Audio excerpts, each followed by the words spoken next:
Okay, as you can see, two different types of tires. I've got the Trailmax Mission, which are 50/50, and I've got the Tusk D Sports, which are more of a 20/80, more off-road oriented, obviously with the knobs. But I want you to look at, and I hope you guys can see this if I get it right, I want you to see how much taller this D Sport is than the Trailmax Mission. The reason for that, it has a different aspect ratio. This is a 130 80/17, and this is a 130 90/17. So it's going to be taller with the aspect ratio. Now how you can compensate with that is you can change the front sprocket, which is what I'm going to do. I'm going to go put the D Sports back on and go play in the muddy ass woods that I have.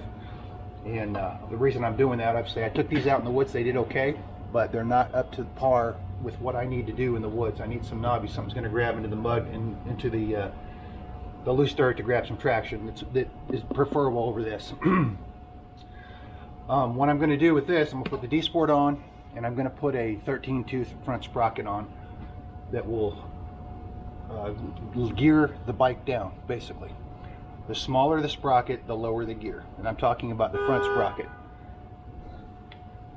Now with, of course, that's my neighbor. So as you can see, it's taller. So I'm going to change the front sprocket. You can also do the rear sprocket, but you will have more of an impact, more bang for your buck, if you will, on the front sprocket. The lowest that I found you can go is a 13-tooth. You don't want to go much lower than that. So there, just to give you an idea.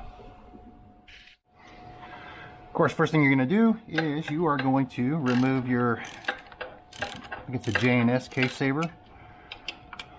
It protects the case in case the chain lets go.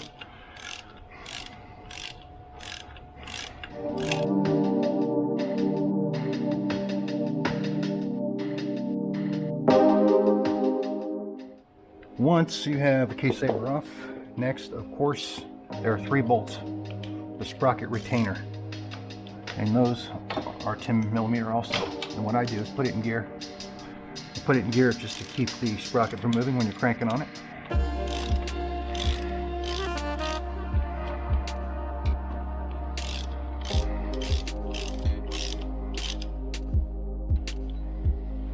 Get the bolts out, and this will rotate, and you can hopefully see the keys in here. These little keys will line up, pull it off, and then you can take the sprocket off. Now you can do this with the rear tire on. That's not an issue. Just have to make sure the chain has plenty of slack so you can get this portion of the chain off of the front sprocket. Okay, notice these sprockets. You've got what I call a deep side and a shallow side. Put the deep side on towards the bike. There we go.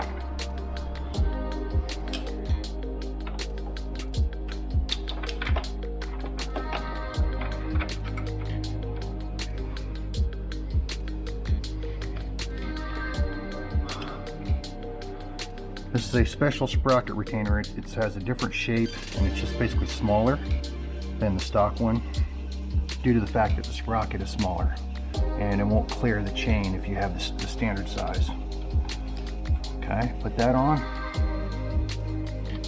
Get it on there. Okay. Get it to where it'll rotate. Find the little key right there. There we go.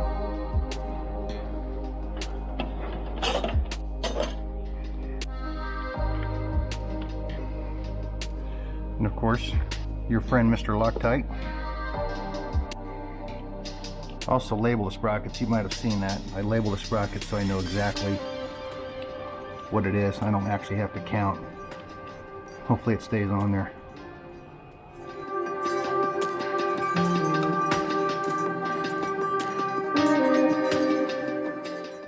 Of course, make sure the sprocket will not slide off.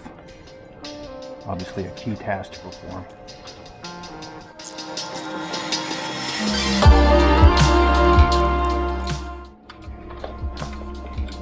There we go.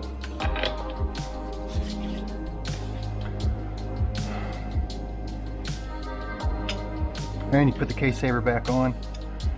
It's got these little weird retaining things. Anyway, that's the idea, with or without case saver. I'm going to put the tires on. You guys have seen that before. I'm not going to go into that, but that's the idea. You can see the difference in, this is a 15, that's a 13. You can see the difference in size right there. It's huge. High gears, low gears. And as always, hey, I appreciate you guys watching. And new subscribers, thank you for tuning in. I really appreciate it. I hope that you find this useful. I enjoy making these videos for you guys. And we'll be looking forward to seeing you soon. And as always, cheers.